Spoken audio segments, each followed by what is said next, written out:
Hello, everyone. Welcome. Thank you all for coming today to this celebration of life for Margaret Jones. If anyone has a cell phone, if you could please take it out and silence it at this time, we'd appreciate it. Thank you. We have a very special family-led service today, which is absolutely wonderful. So again, thank you all for coming.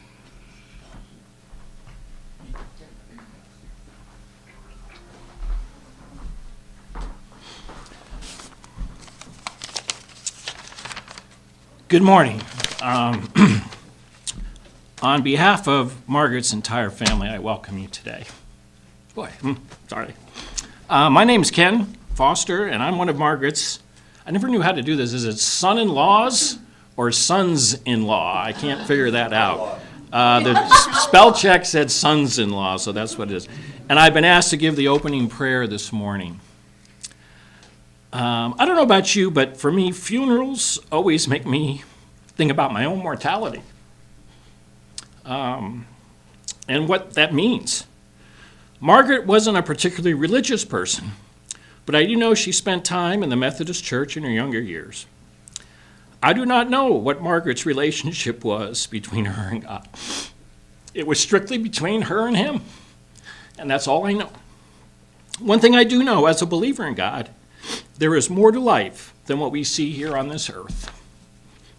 One night, 2,000 years ago, when Jesus met with a Jewish leader named Nicodemus, he told him this. We've seen this in sporting events all over the country many, many times.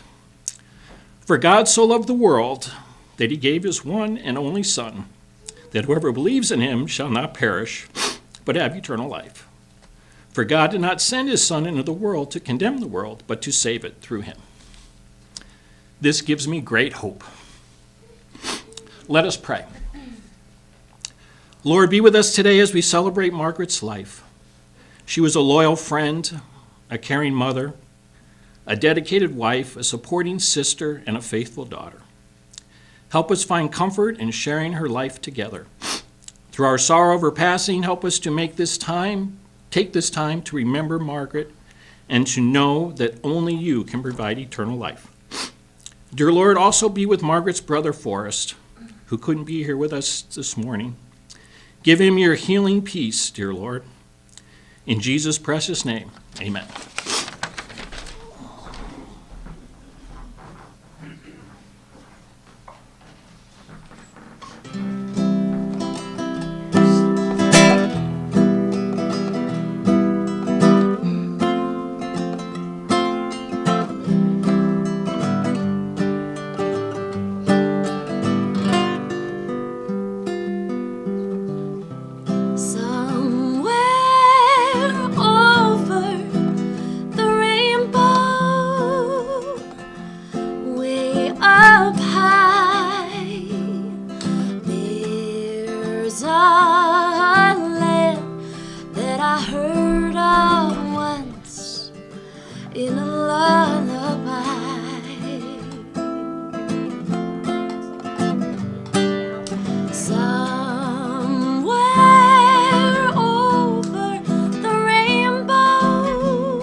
You dare to dream really do come true.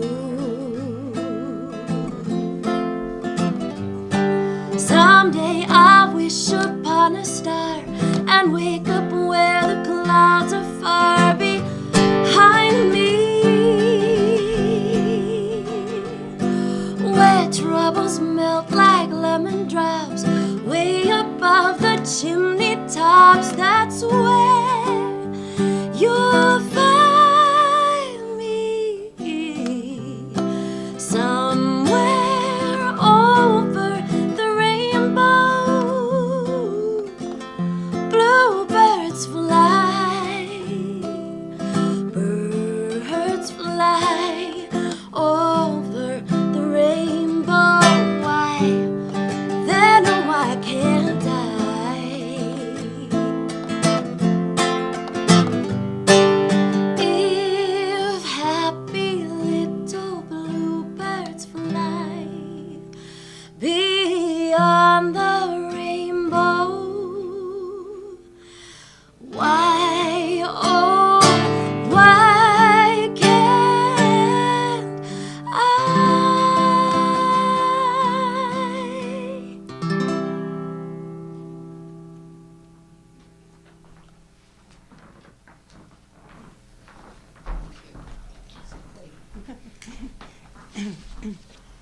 Wow, look at all these faces here. This is really wonderful.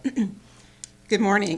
For those of you who don't know me, I'm Marie, Margaret's eldest daughter, or maybe it's oldest. I kind of like eldest better. First, I want to thank all of you who came today to share our celebration of my mother's life. We really appreciate all of you that took the time to be here, and especially those who traveled out of town or from out of town or out of state at considerable expense. Also, if you were a neighbor of Mom's who brought in her paper, mowed her lawn, or taught your children the value of helping the elderly by taking her trash out each week, we really thank you. If you loved her like a second mother, Lisa, and always made her smile on your frequent visits, thank you. If you are a friend who called her, wrote to her, or visited her, thank you. And if you are a caregiver who treated her with kindness and respect, thank you.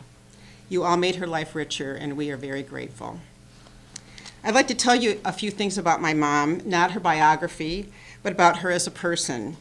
And it's interesting that before I started to work on this, I wondered how I'd be able to fill very much time on the program. But as I began, I found not only a lot of things to talk about, but I also found a better appreciation for the woman, the amazing woman who was my mother. So, first, she would tell you that she lived a charmed life. She said those words, actually. She had a beloved husband who adored her, 4 reasonably normal children and their spouses. Sorry. Yeah. Most of us. 2 dear siblings, and so many beautiful grandchildren and great-grandchildren that filled her life with joy. Family meant everything to her up to the very, very last. She was adventurous. She and Dad took a leap of faith 50 years ago and moved up to this area that they loved and made a successful living here. They traveled to many countries of the world with friendship force, often staying with complete strangers, some of whom spoke little English. She golfed into her 90s, and if you can imagine 4 90-year-old gals toddling around on the golf course, it's kind of a heartwarming thought. She was so smart. Mom graduated as valedictorian of her high school class, and she was Phi Beta Kappa at Albion. She was always a teacher, and she loved to learn new things and to share her knowledge in everyday teaching moments. She was an intellect and was interested in politics, foreign affairs, and a variety of topics. I always thought she was the smartest woman in the room, the smartest person in the room. She was an avid reader and shared her love of books with everyone around her. Mom was a member of several book clubs that read a wide variety of genres. But here's the odd thing. Her book groups were called book study. And they appointed a moderator, and they sat around and actually talked about the book. It's a strange concept to me, because I always thought book group was just about drinking wine and chit-chatting. But my mom was practical to a fault, which explains why she didn't pack away and save my favorite childhood toy, Zippy the monkey. Never quite forgiven her for that. But it also explains one of the best pieces of advice that she ever gave me. And that was when I had a new little baby and I had a very, very, very demanding job. She said, get a house cleaner. Don't spend your weekends worrying about cleaning your house. And that was so freeing. It made me feel like she was telling me I didn't have to try to be Superwoman and to concentrate on what was most important in life, and that was my family. Mom found delight in nature. She always loved seeing the bay in all its variations of blue, the spring rhododendrons blooming in her yard, and the gorgeous oranges and reds of the leaves in fall. She particularly loved birds and was quite annoyed when a bear wrecked all of her bird feeders. But she always had a hummingbird feeder out of their reach, right outside her kitchen window, and she would enjoy watching their antics. She was a role model for all of us on how to live a kind and caring life. She never said anything bad about anyone. Well, there is one exception. She really didn't like our former president. And this is a true story, I once heard her refer to him in disgust as fuzznuts. Picture that. So many people have told us how sweet and kind Mom was, which has been a real pleasant surprise. But it also gives me pause because I really only hope that someday people will say the same thing about me. Some other things my mom was. Depending on your perspective, she was either the worst or the best backseat driver on the planet. Agreed? Dad had the patience of a saint in the car. And interestingly, us Jones girls are living proof that backseat driving is an inherited trait. Just ask our spouses. Mom was a liberal politically, with strong opinions which she very freely voiced, particularly as she got older. I'm sure she and we are relieved that she won't be around for the next presidential election. She embraced technology. She spent countless hours doing puzzles and checking families' Facebook posts on her tablet. At 89, she learned how to navigate Zoom through COVID so she could listen to meetings of AAUW and the International Affairs Forum. And I already miss her phone texts, which always ended with an amusing emoji or two. Mom did not like to cook.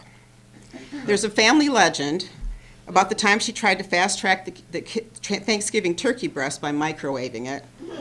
Her motto was the meal should not take longer to prepare than to eat. Her meals rarely did. That's not to say that she didn't enjoy her food. Whether it was her made-to-order breakfast at the Glens, fresh springtime strawberry shortcake, or the little chocolates that she relished near the end of her life, Mom relished her food. She was very independent and strong. She drove her jaunty red Escape until she was 90, and she loved living in her house in the woods even after Dad was gone. Lastly, she was a happy, positive person. She treasured her family and her friends. She loved her life and the world around her, and it was indeed a charmed life. And now I know Mom's off on her next adventure, with Dad by her side, and as my son said, she's already directing him how to get there. Thank you, Mom, for so much. I love you, and I'll miss you.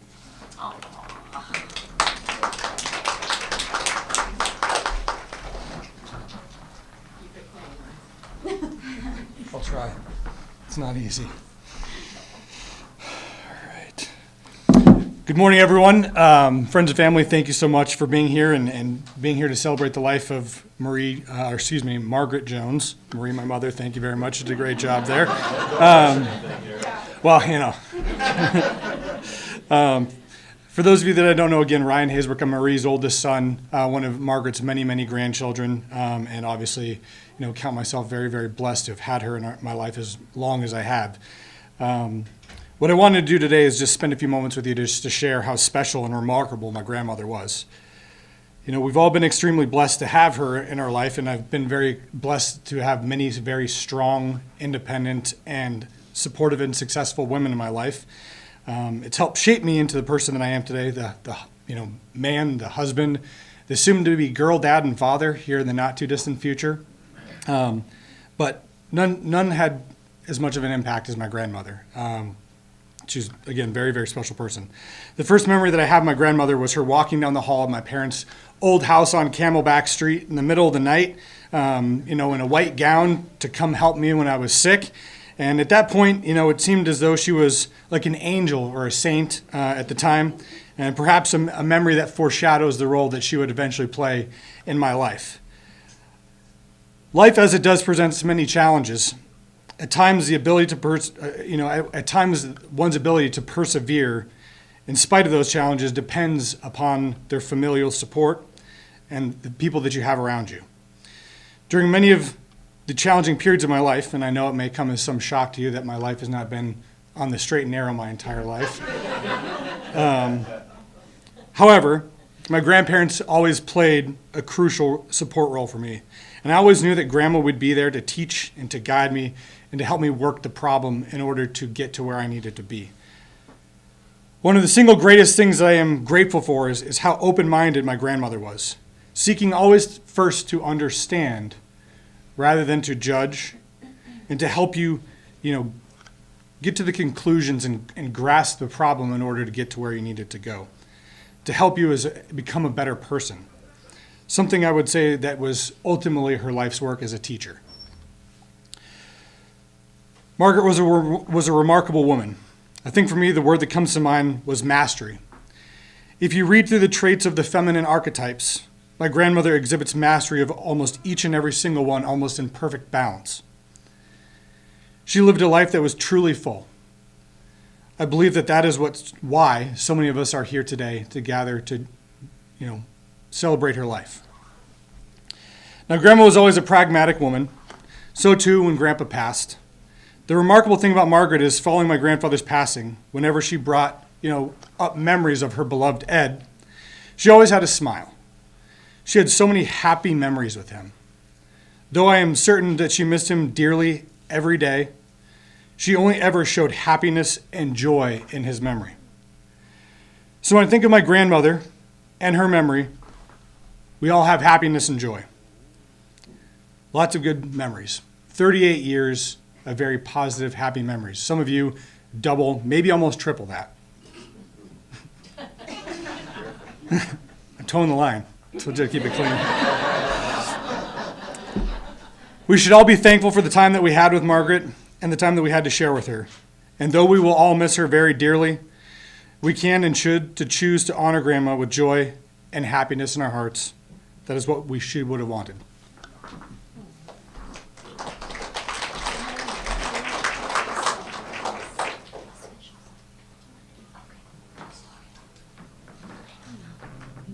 I understand this was a very special song.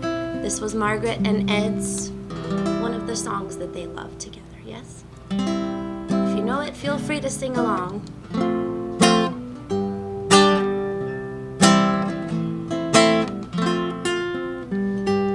I love you for sentimental reasons. I hope you do believe me. I've given you my heart. I love you, and you alone were meant for me. Please give your loving heart to me and say we'll never part. Think of you every morning. I dream of you every night. Darling, I am never lonely. Whenever you're inside, I love you. Ooh, for sentimental reasons. I hope you do believe me. I've given you my heart. I think of you every morning, and I dream of you every night. Darling, I'm never lonely. Whenever you're inside, I love you for sentimental reasons. I hope you do believe me. I've given you my heart.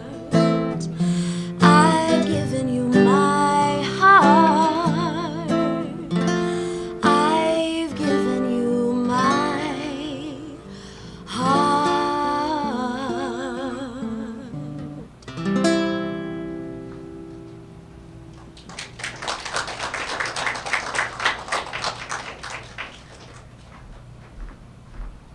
Thanks, Miriam. We used to play music together, and I've always thought she has the voice of an angel, and it's been entirely too long since I've heard it. But and also, I just have to say real quick, Grandma being called practical to a fault, I think I just learned something about myself that I think my wife has known for a while when you said that. But I want to start real quick with a story about the last time I stood here talking about Grandpa, and because this is a good story about Grandma. And she was very adamant I had to tell everyone who I was. And So I came up with this story because when I used to see older photographers around town, if I got the chance, I'd say, "Do you know Ed Jones?" And they'd say, "Yeah, he fixes my camera." And I've always thought, well, this chump just gets his camera fixed by the guy. He's my grandpa, and I would follow up with, "I'm Andrew Thomas. I'm Ed Jones's grandson." And so that was the story I was going to tell to give my name, so it didn't come out right away. And Grandma, in the middle of my funeral speech, interrupts me to say, "Tell everyone who you are." And I was like, I'm like a punk. I was like, "Grandma, I'm getting there," and I followed through with it. But I think that describes a couple things we all know about Grandma. She wanted things done right, and she worried about the consequences if they were not done right. But when I think back, I was very lucky to have all of my grandparents, all 4 of them, nearby, within miles, and so I got a lot of time with all of them. And I think a lot of my earliest memories were going to Grandma's house, and there she stood, and I swear I wasn't the one that said this, but there she stood as the female version of Mr. Rogers, essentially, with her indoor cardigan and her indoor shoes, and she'd take you in to read you a book and tell you how the world works. That's who she was. But that was usually followed up by loud noises echoing up from the basement, and she'd say something like, "Geppetto's down in his workshop again," because Grandpa was building stuff. And then more often than not, that was followed by taking us in, and we sat on the couch. She would get the photo album out and show us all the pictures from all of their travels. And I tried to think, Grandpa took all these pictures, and he keeps getting mentioned because they were so inextricably linked, I feel like, in everything they did. But those pictures were his, but I don't ever remember him being there for that process. It was always us and Grandma. That was her side of the bargain. He took the pictures, she told us about it. And if I'm being honest, when you were a kid, that wasn't the most engaging content in the world at times, but we had to stick through it, and I'm glad we did now. But then at times, we would stay overnight, and my parents would leave, and then, of course, as you've seen, she would read us stories. And a realization I had when I was putting this together is I own a lot of board games, probably too many. And that came from Grandma, and I didn't know that until I started thinking about this, because she taught me to play War, and then that became Go Fish, and then Rummy, and Rummy Cube, and Dominoes, and Tri-Domino, and every game that she had, she taught me how to play, and that's my role now. I learn the games, and I teach people, and I think I got that from Grandma, and I didn't know that until now. But I was even more fortunate because when I was young, Grandma and Grandpa decided to teach me how to golf. And sometimes that was just me and Grandpa, but most of the time she was there as well. So those days would usually start riding in their 94 Mercury Sable that ended up being my first car, eating Werther's, listening to classical music on the College Station, driving to the golf course.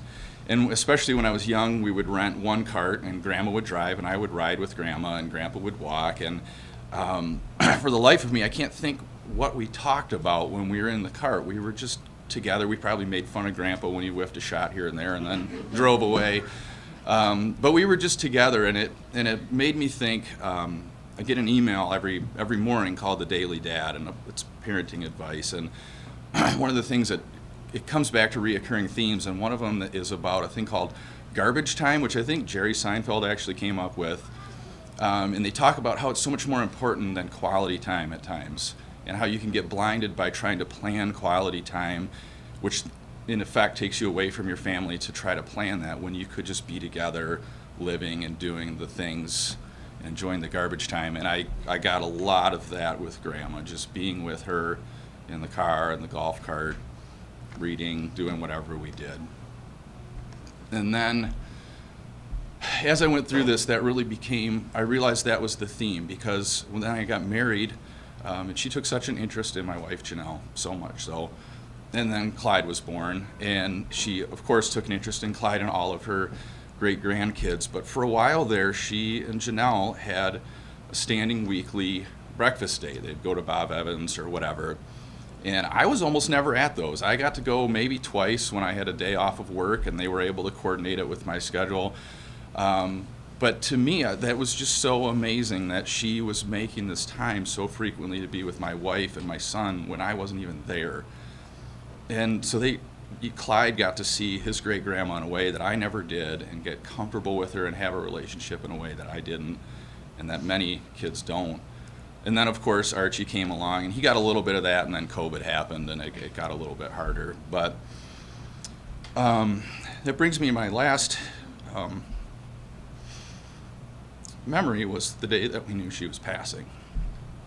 And I went over there with Janelle, and we said our goodbyes, and went and got the kids from school and came home and told them what was going on and said, hey, do you guys want to go say goodbye to Great Grandma Jones? And we said, she's not doing well, but it's not scary or anything. And they decided they didn't want to say goodbye. And I said, okay, why don't you just keep thinking about it? It's your choice, but just keep thinking about it. And so I went back over there for a little bit, and then we went out to get some food, and I got a text message from Janelle that Archie had decided he wanted to go say goodbye to Great Grandma. He'd been stewing on that all day. So I went home and got him and made sure he still did, and Clyde said, if Archie can do it, I can do it too. So I took him over there, and they approached very cautiously, and she had been very non-responsive, but when she realized they were there, she brightened so much, and it was so brief. And I was so proud of them, and I still am, but then as I was thinking about this, I realized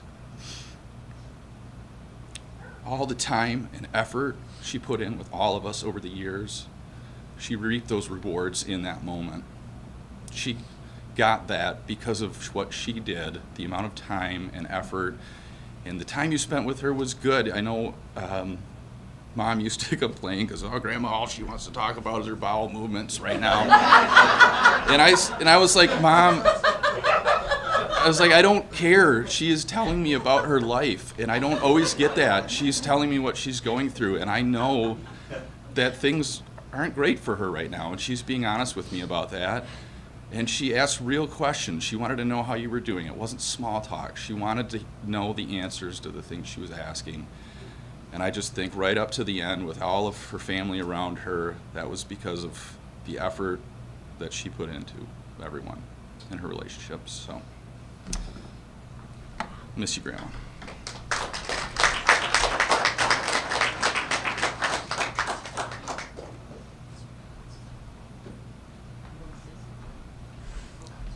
I believe Evan's going to come forward. Yes, good.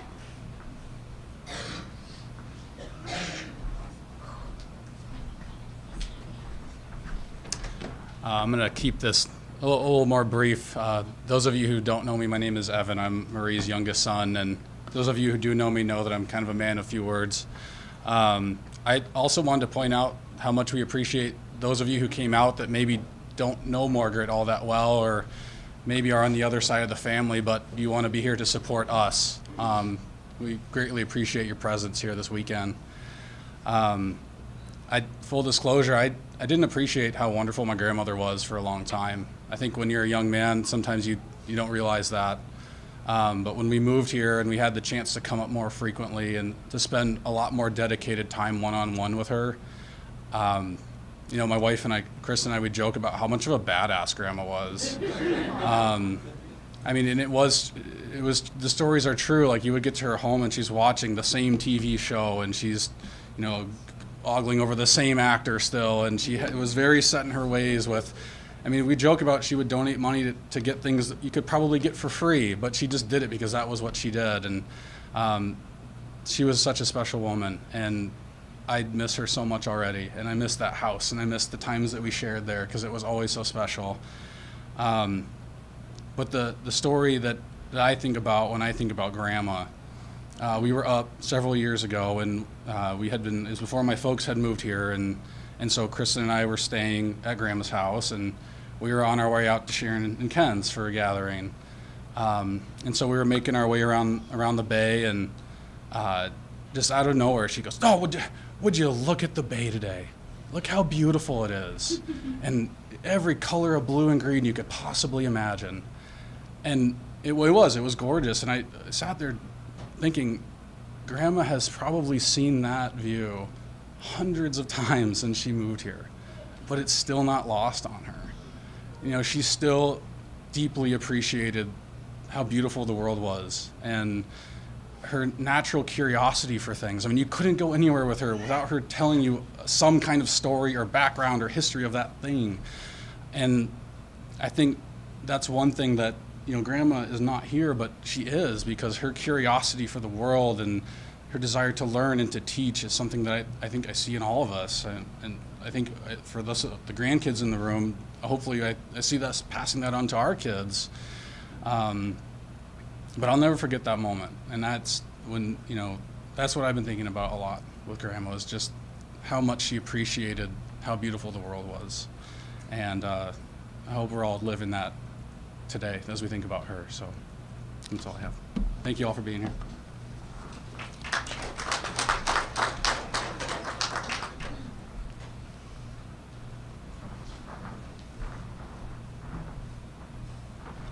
Hi, I'm Marilyn, the middle daughter.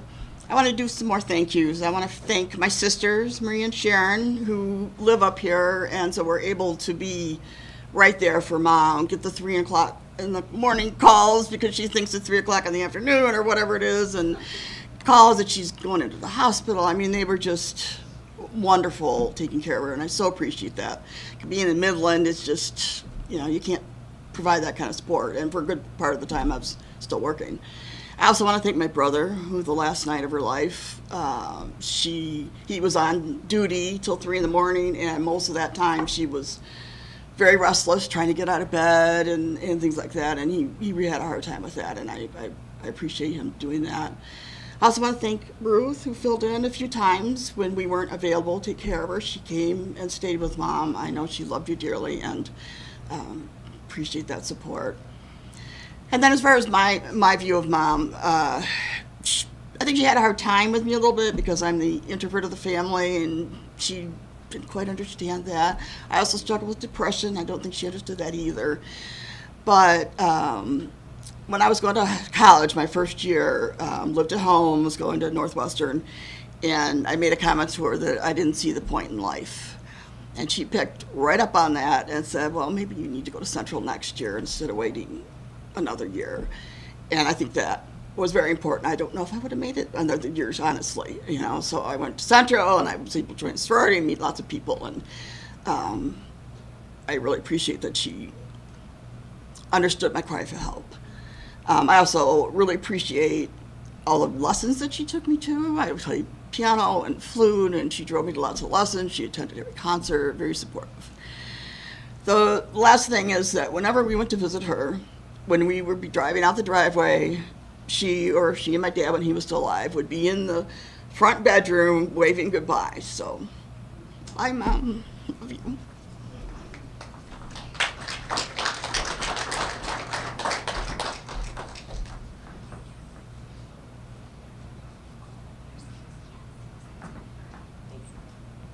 Changing songs. Anybody else in the family wants? Are there any other grandchildren who would like to come forward? If not, we will get to hear Miriam again. We have one. Come on up.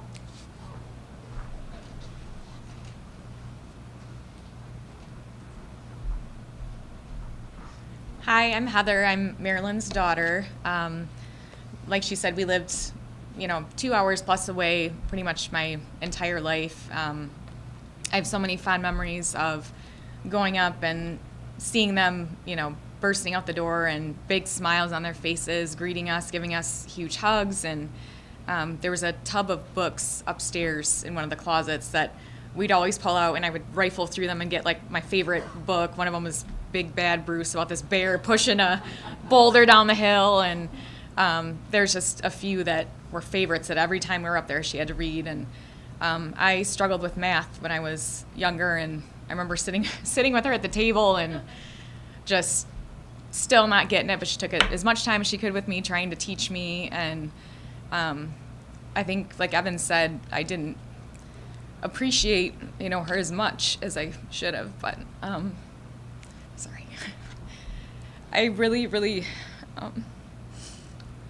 admired her. Sorry, she was such a remarkable woman. It's not often you can tell your friends, yeah, my mom, is college educated, my grandma was college educated, my grandfather. They really, really valued that. And I do as well. it's something that has always been really important to me. And just her life was so great. You know, hearing the stories about her volunteering and about golfing into her 90s, I'm just trying to play. I'm terrible, but I mean, that's like goals, you know, someday being able to, whether I'm just riding in the golf cart or enjoying the weather or whatever. Her volunteer groups, her dedication to her family, she was just a wonderful, wonderful woman. Thank you.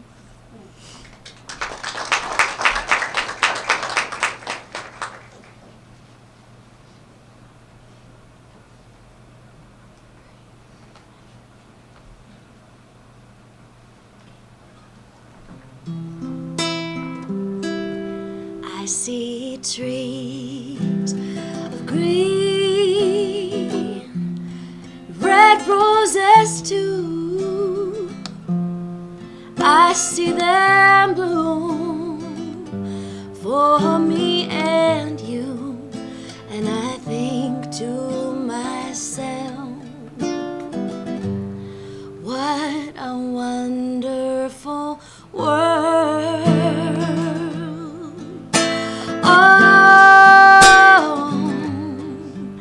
I see skies of blue and clouds of white, the bright blessed day, the dark sacred night, and I think to myself,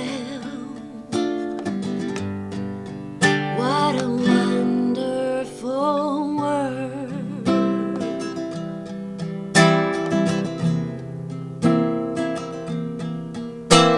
The colors of the rainbow, so pretty in the sky, are also on the faces of people passing by. I see friends shaking hands, saying, how do you do? They're really saying, I love you. I hear babies cry, and I watch them grow. They'll learn much more than I'll ever know, and I think to myself, what a wonderful world. Will you sing that last part with me? Here we go. I think to myself, what a wonderful world. Oh, yeah.